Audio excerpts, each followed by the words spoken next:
Bonsoir et bienvenue à InfoCam. En manchette cette semaine, le camp musical Saint-Alexandre offre la bourse Éveil musical.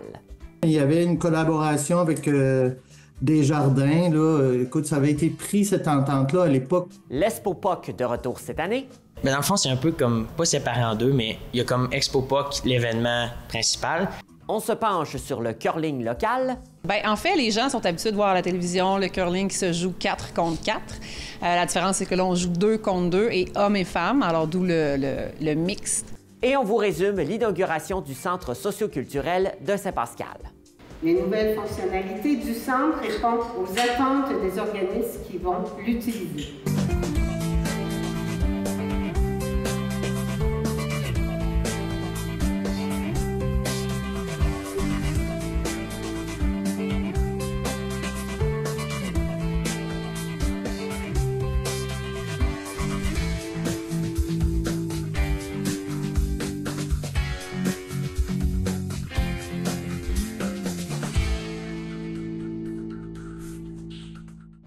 Le camp musical de Saint-Alexandre peut maintenant offrir, grâce à Desjardins, une bourse d'éveil musical.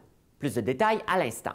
Je suis avec Denis, nouveau directeur général du camp musical. Bonjour Denis. Bonjour Benoît, ça va bien? Oui, toi? Toujours, il faut. Donc, ce matin, on parle ensemble de la bourse éveil musical pour les jeunes. Si je comprends bien, c'est quelque chose qui revient finalement cette année. Ouais, c'est-à-dire que ça s'appelait pas comme ça, mais il y avait une collaboration avec Desjardins. Écoute, ça avait été pris cette entente-là à l'époque où, à ce que j'en comprends, la Caisse Desjardins était à Saint-Alexandre. Okay. Maintenant, il y a eu un regroupement des caisses populaires. Donc là, on a discuté avec la Caisse Desjardins centre-est du Kamouraska pour mettre en place une bourse qu'on a vraiment définie comme étant la bourse Desjardins Éveil musical parce qu'elle s'adresse vraiment au camp des plus jeunes, le camp des 7 à 11 ans qui se déroule cette année, mon Dieu, laisse-moi aller regarder la date, là, du 22 au 27 juin, donc c'est une semaine. Puis pourquoi on a ciblé plus les parents de ces jeunes-là? Parce que c'est le camp qu'on a le plus de difficultés à boucler, là, à combler, comme je dirais. Et puis, c'est un camp aussi qu'au long des années, si je compare les chiffres, là, en 2019, il y avait 63 campeurs. 2021, on oublie ça pour les raisons que tu connais. Oui. En 2022, 70, 2023, 61, 2024, 46. Et là, ça nous a préoccupés. En tout cas, moi, ça m'a préoccupé. Qu'est-ce qui se passe? On devrait mousser ça un peu, et etc. Parce que tous les autres camps ont fini par les combler, là, c'est plein. Mais on s'est dit que peut-être que si on donnait un petit coup de pouce via Desjardins pour les parents, ce serait intéressant, parce que ça fait un séjour qui revient vraiment très abordable pour les parents. Et là, les gens qui veulent avoir accès à cette bourse-là, ils font ça comment? Ils font juste s'inscrire leur enfant. C'est plus simple que ça. Tu prends une bière, là, je veux dire. c'est tellement simple. Non, c'est ça. Dans le fond, les parents qui demeurent dans les municipalités desservies par la Caisse Desjardins centre-est du Kamouraska, là, Kamouraska, Mont-Carmel, Saint-Alexandre, Saint-André, Saint-Athanas, Saint-Bruno, Saint-Denis, Sainte-Hélène, Saint-Germain, Saint-Joseph, Saint-Pascal et Saint-Philippe. Donc, ces parents-là vont tout simplement inscrire leur enfant sur le site Internet du camp musical, choisissent l'onglet Séjour et c'est automatique. Si inscrivent leur enfant, ils auront un remboursement là, de 200 $ qui viendra de la Caisse Desjardins centre-est du Kamouraska. Il y a 15 bourses, donc les 15 premiers arrivés seront les 15 heureux élus. Donc, faire vite pour ceux qui veulent le faire. Ouais, c'est ça. Il reste de la place. Écoutez, présentement, il y a à peu près une trentaine de jeunes enfants inscrits. Alors, on va accueillir ces jeunes virtuoses-là en devenir. Ça va être ben fun. Puis on rappelle un peu aux gens aussi les avantages pour les gens de 7 à 11 ans là, de faire de la musique. Écoute, c'est sûr que les jeunes à cet âge-là, ce sont des éponges. Donc, le savoir rentre, ce sont des gens qui sont en éveil, pour rien qu'on l'appelle l'éveil musical, mais qui cherchent un peu à savoir. C'est pas mal plus intéressant de les voir jouer de l'archet ou jouer du piano que de les voir user leurs pouces sur les... Parce que même à cet âge-là, des fois, ça commence de bonne heure. Oui. Sur les cellulaires, ça leur apprend à vivre en société, à socialiser, parce que dans un camp comme ça, ben évidemment, les jeunes vivent ensemble, sont bien encadrés, mais ils commencent déjà à avoir de la socialisation. Évidemment, ça...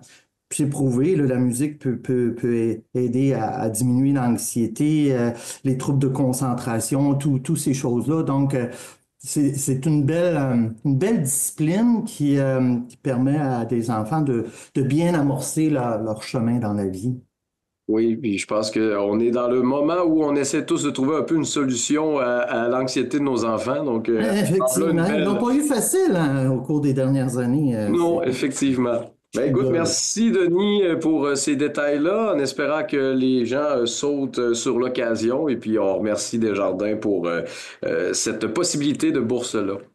Tout à fait. Je tiens à remercier Mme Castonguay pour son ouverture, là, la directrice de la Caisse populaire et le mouvement Desjardins, parce que je comprends que c'est pas des millions, là, 3 000 $, mais pour nous, ça fait la différence. Puis surtout pour des enfants, ça peut faire la différence. Je parlais la semaine passée à une fille qui est venue faire le camp musical il y a plusieurs années, qui enseigne la musique maintenant, et elle me disait... Le camp musical a été l'élément déclencheur de ma vie. Mm-hmm. C'est pas rien. Là, ça fait que je trouve ça bien intéressant. Alors, merci pour toi de prendre le temps. J'apprécie. Ben, ça fait plaisir. Puis on vous souhaite plein de nouvelles vies à changer. C'est parfait, ça. Merci beaucoup. Bonne journée à tout le monde. Bye bye. Le député de Montmagny-Lillet-Kamouraska-Rivière-du-Loup, Bernard Généreux, a annoncé une enveloppe de 463 994 $ à 23 organismes de sa circonscription. Ce financement, issu du programme Nouveaux Horizons, permettra la réalisation de projets communautaires conçus et dirigés par des aînés. Les subventions attribuées varient entre 3 000 et 25 000 $ par projet. Pour le député, il est important d'appuyer financièrement les projets qui permettent d'améliorer les conditions de vie des aînés de sa région. L'événement bien connu de la Pocatière et des environs, l'Expo POC, aura lieu une fois de plus cette année. On rencontre l'étudiant de l'ITAC responsable d'une partie de la programmation pour nous en parler. Bon, je suis présentement à l'ITAC pour parler de l'Expo POC. Donc, l'Expo POC, c'est quand même pas la première année. Toi, est-ce que c'est ta première année en tant que responsable d'organisation? Oui, en tant que président, moi, c'est ma première année, mais dans le fond, mon cours se déroulait sur 3 ans, puis les 3 années, c'est ma dernière année, puis les 3 années que j'étais ici, j'ai participé à Expo POC, puis en graduant les échelons pour finir par être président. Bon, puis là, tu travailles avec une équipe de combien de jeunes, hein? Dans le fond, c'est un peu comme, pas séparé en deux, mais il y a comme Expo POC, l'événement principal, oui. Puis il y a la vente qui est comme un gros morceau de notre événement aussi, la vente de génisses. Et fait qu'ils ont comme un autre comité. Je sais pas exactement la vente, comment ils sont, mais nous, on est entre 15 et 20 au moins pour organiser ça. Donc, qu'est-ce qu'on peut s'attendre à voir cette année à l'Expo POC? On commence avec une ouverture officielle le mercredi soir à l'aréna ici de la Pocatière, au centre Bombardier, à 9h30 avec un match de notre équipe actuelle contre les anciens étudiants de l'ITAQ. Okay. Par la suite, le jeudi, on a une soirée ici à l'école qu'on appelle un bouche-trou. Par la suite, le vendredi, il va y avoir des activités équestre, il va y avoir un parcours, des démonstrations. Il va y avoir la vacherie, la ferme-école conventionnelle qui va être ouverte. Il va y avoir plein de kiosques étudiants, d'exposants du coin ici dans l'école. Puis il va y avoir aussi le soir un showman de moutons qu'on a ajouté cette année. OK. Donc à la ferme-école en bas vers 18h. Ensuite, il y a aussi les portes ouvertes de la vente pour ceux qui ne peuvent pas être présents le samedi. Le soir aussi vers 19h là, après le showman de moutons. Puis le samedi, il y a toutes les mêmes choses que le vendredi, sauf qu'on ajouterait sucrerie. On est en partenariat avec la ville et leur événement sucrerie. Oui. Cette année, il y a un brunch dans le local 100 en bas, de 11h30 à... Je me rappelle plus exactement la fin, mais jusqu'à ce qu'on ait plus faim. Voilà. Puis par la suite, le même local va être transformé pour une partie de cartes avec la FADOC. Okay. Puis encore une fois, là, tous les kiosques qui sont présents dans l'école, puis la ferme école qui est ouverte. Puis c'est le samedi, comme je l'ai dit tout à l'heure, que la vente de génisses se déroule vers 11h30 d'habitude que ça commence. Okay. Puis on conclut notre événement avec le banquet à la salle du Centre Bombardier.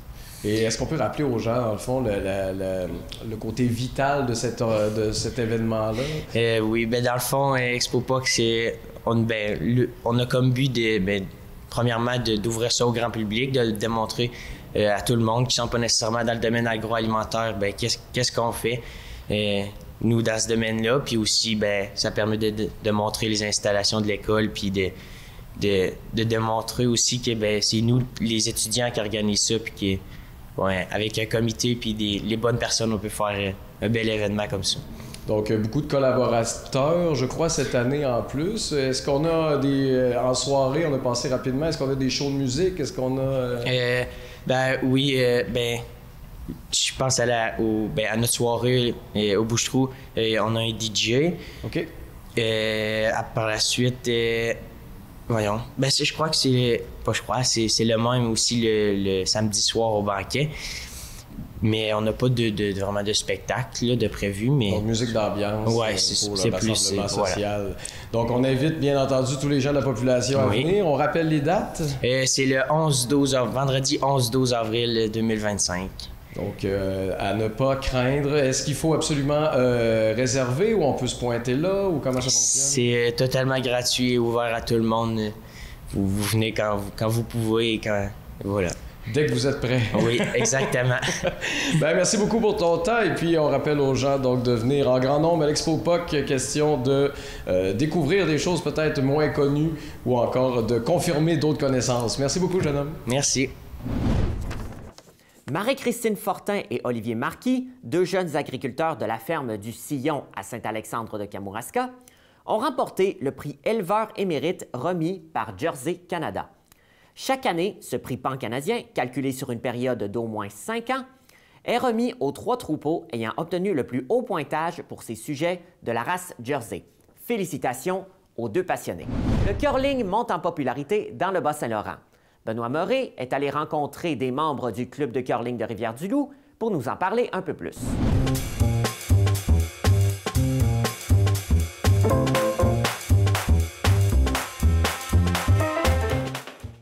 Donc, je suis avec Lisiane et Guillaume. Bonjour, messieurs, dames. Bonjour. Donc, on est au club de curling ici aujourd'hui. Le curling, ça vous connaît. On vous a probablement déjà vu aussi dans certaines émissions à ma TV de curling. Donc, vous êtes dans une équipe de curling mix. Quelle est la particularité du curling mixte? Oui, c'est un double mix. En fait, les gens sont habitués de voir à la télévision le curling qui se joue 4 contre 4. La différence, c'est que là, on joue 2 contre 2 et hommes et femmes, alors d'où le mixte. Donc, la particularité aussi, c'est qu'on n'a pas le même nombre de pierres par équipe. Habituellement, on va jouer avec 8 pierres dans le jeu régulier, tandis que là, chaque équipe va avoir 6 pierres, dont 2 pierres qui sont déjà placées sur le jeu, donc on n'a pas à les lancer. Alors, on va lancer 5 pierres. Il y a un des coéquipiers qui en lance 2 et l'autre 3. Donc, c'est comme ça. Et ça se rend aussi aux Olympiques, ça, ce style-là, si je comprends bien. Oui, je ne sais pas depuis combien d'années, Guillaume? C'est depuis les Olympiques, les premiers Olympiques de Corée en 2018, je crois. D'accord. Donc, c'est quand même assez nouveau. Par contre, ça gagne en popularité. Et vous, le curling, c'est rentré dans votre vie comment? Hein? Au départ, lorsqu'ils ont construit le centre de curling ici, pour inviter les gens à commencer à connaître, à intégrer le club, ils ont invité les compagnies à commanditer et à envoyer les employés ou de se faire des équipes. Et ben moi, j'ai mon oncle électricien chez Colin Dubé. Lui a commandité pour une équipe. Puis mon conjoint est allé jouer avec les cousins, bon, la famille un peu. Puis finalement, de fil en aiguille, ben, je me suis intégrée, puis ça a commencé tout simplement comme ça. Et le curling, ben, c'est pour ceux qui n'y ont pas encore goûté, je vous le dis, c'est une piqûre que vous allez avoir. Oui, c'est ça. Il y en a plusieurs qui m'ont dit la même chose. Ça a l'air que quand on commence, on ne peut plus arrêter. C'est difficile d'arrêter, effectivement. Est-ce que c'est beaucoup de pratique, de temps pour devenir un bon joueur? Bien, en fait, c'est que je comparais ça avec le golf parce que c'est un sport de précision où est-ce qu'il y a toujours à apprendre. Puis il y a beaucoup de paramètres qui entrent en jeu. Comme au golf, on a la température, le nombre de bâtons. Après, bon, il y a plein de paramètres comme ça qui viennent jouer. Mais pour le curling, c'est un peu la même chose. Et en plus, dans le curling, il y a une équipe qui est contre vous. Donc, c'est sûr, certain qu'au golf, quelqu'un ne vous retourne pas la balle pour que vous la repreniez, mais au curling... pas avec le trou. C'est ça. Au curling, il y a quelqu'un qui veut volontairement défaire ton jeu. Oui. Alors, il y a encore un autre paramètre qui est à intégrer dans son apprentissage. Mais ce qu'il faut comprendre, c'est que c'est un sport de précision. Ça me fait penser aussi à ceux qui jouent au quilles, au billard, au dard. Alors, ces sports-là, un peu de précision. Puis, on ajoute la stratégie qu'on pourrait avoir, par exemple, au football. Pour pouvoir, c'est ça, pour pouvoir contrer l'autre équipe. Et là, ici, à Rivière-du-Loup, depuis que c'est ouvert, il y a des événements réguliers. Les gens peuvent se renseigner sur le site Internet, j'imagine? Oui, bon, on a le site Internet. On a aussi la page Facebook du club qui est quand même assez bien remplie normalement de nouvelles et d'anecdotes. Et d'informations. Et d'informations, bien sûr. Mais la Ligue découverte. Il y a des événements toutes les années, il y a des événements spéciaux qui arrivent une fois par année. Puis sinon, on a des ligues régulières la semaine, là, comme justement la Ligue découverte là, que Lisiane parlait. Bien, la Ligue découverte, en fait, ça, c'est le samedi matin de 10h à midi. Il y a des formateurs sur place. Les 2 premières séances sont gratuites, donc vous pouvez venir apprendre sur place. On vous montre à faire la première glisse, là. C'est la plus terrifiante. Là. Puis après ça, la deuxième, tout va bien. Mais c'est vraiment briser la glace, c'est la première glisse. Mais on se comprend assez rapidement que c'est le même mouvement. Donc, on le fait une fois, il y a peut-être une chance de tomber, là, mais après, c'est terminé. Parce que c'est le même, c'est le même mouvement qui est quand même assez simple. Puis vous avez des stabilisateurs, là, on peut se tenir, là, c'est pas comme si on se lançait là, en patin là, sur la glace sans avoir jamais saisi comment être stable. Là. Mais c'est quand même relativement bien saisi dès le départ par les gens, mais du moins, il y a des formateurs. Alors ça, on est choyés parce que les gens qui apprennent avec nos formateurs, je crois qu'ils ont des plus belles glisses que nous-mêmes qui n'avions pas de formateurs. Oui, j'avais appris ça sur le tas, là, pour vrai. Donc, ça veut dire que si on nous écoute en ce moment, on se dit, mon Dieu, mais je veux l'essayer. Moi, le curling, c'est encore possible. Le club, il y a de la place aussi. Oui, à tout, comme Diane disait, à tous les samedis matins, c'est session ouverte, si on veut. Là, c'est libre à tout le monde de venir essayer. Là. OK. Oui, puis après, il y a beaucoup de ligues inclusives comme la Ligue des femmes le lundi soir. Il y a aussi pour les personnes à mobilité réduite. Le club est installé pour les recevoir. C'est sûr qu'on est sur 2 étages. Il faut comprendre qu'il y a un ascenseur pour les diriger vers la glace. Oui. Il y a des rampes d'accès. Et aussi, leur ligue, elle est gratuite. Donc, et ils ont une consommation d'incluse à la fin de leur essai. Alors, bon. Pour joindre l'utile à l'agréable. Oui. Je voyais aussi qu'il y avait peut-être un tournoi des aînés aussi qui s'en venait en avril. Donc, quand tu me parles d'inclusion, on y va large dans la clientèle. Bon, ben comme ça, si on essaye ça, mettons que je veux vous voir en action.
marchez quand même avec aisance sur la glace.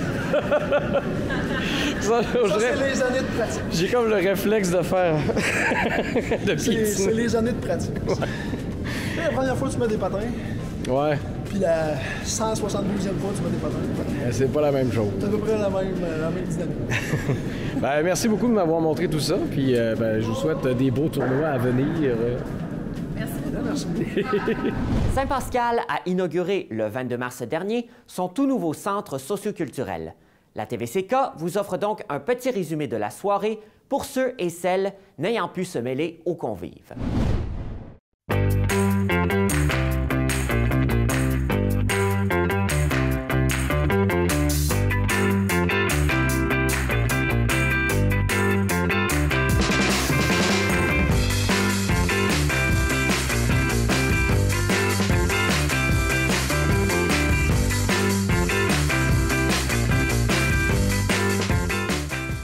Aujourd'hui, nous sommes dans la réalisation de ces idées inspirées par le milieu. Les nouvelles fonctionnalités du centre répondent aux attentes des organismes qui vont l'utiliser.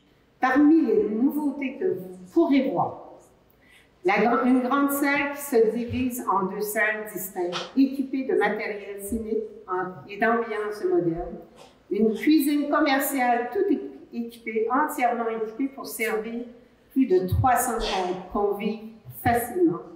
Une entrée principale modernisée avec un accès universel grâce à une plateforme élévatrice. Une salle de visioconférence à la pointe de la technologie. Une salle polyvalente répondant à divers besoins. Un espace multifonctionnel complémentaire à la bibliothèque assurant un 3e niveau. Ce que vous ne verrez pas, mais qui est autant important.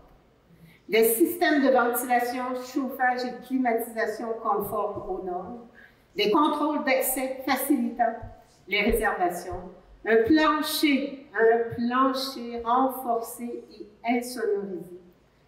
J'appuie sur le plancher. 2 salles techniques pour les systèmes de mécanique et de ventilation, un kit de chargement et des espaces de rangement, une génératrice pour alimenter l'ensemble des équipements du centre.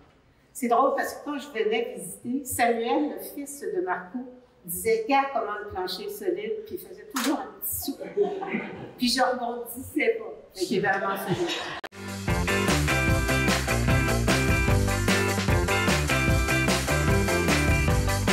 L'inauguration d'un nouveau centre socioculturel, un lieu qui, j'en suis convaincu, deviendra rapidement le cœur battant de la communauté. Et de voir tout ce travail-là, l'énergie, la persévérance de gens fabuleux, et je peux vous dire que ce n'est pas terminé. Il y aura d'autres belles annonces pour Saint-Pascal et pour la communauté du Kamouraska dans les prochaines semaines, les prochains mois. Et je tiens à vous dire que c'est toujours un plaisir pour moi de travailler avec des élus, des partenaires dans des projets de ce type qui changent la vie de nos communautés. Et dans des communautés comme les nôtres, c'est fondamental d'avoir des endroits comme ceux-là. La raison est très simple.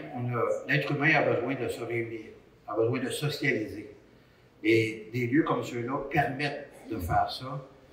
Et dans les temps qu'on vit, qu'on a vécu il y a 5 ans passés, et là qu'on vit avec d'autres menaces qui viennent d'ailleurs, on a besoin de se solidariser, de socialiser, d'être ensemble et de regarder vers l'avant. Et je pense que Saint-Pascal, vous avez regardé vers l'avant pour faire cette rénovation de cet édifice qui est absolument spectaculaire. Un espace qui, je suis convaincu, deviendra rapidement un lieu de rencontre, comme ce soir, et d'échange pour la ville de Saint-Pascal et certainement toute la communauté du Kamouraska.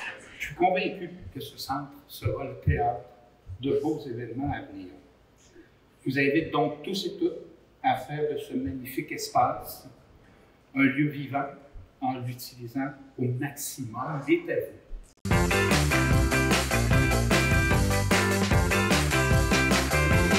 Dans les années 2010, des organismes ont commencé à interpeller la ville concernant le centre communautaire et ses installations. Il a été constaté que le centre avait atteint certaines limites, comme la cuisine qui qui ne répondaient plus aux besoins lors de services de grandes envergures. La ventilation et le chauffage étaient insuffisants. Le plancher était plus adapté pour la danse. La scène était trop basse et elle ne disposait pas de loge, etc. Bref, le besoin évoluait et le centre nécessitait beaucoup plus d'amour et de rénovation. Un mandat a été confié à une firme professionnelle pour analyser les coûts d'un projet de réflexion pouvant répondre aux besoins actuels. Des groupes de décision ont été organisés avec des utilisateurs et des organismes pour recueillir leurs besoins, comme le club des 50 ans et plus, qui organise de nombreux repas pour des centaines de participants. Et le club Optimiste, qui met en place des pièces de théâtre attirant un grand nombre de spectateurs. Le club Lyon avec l'activité crabe, pour ne nommer que ceci. À la suite de ces consultations, la firme a élaboré un plan et une estimation permettant de déposer une demande d'aide financière au Fonds des petites collectivités du nouveau Fonds Chantier Canada-Québec, laquelle a été retenue.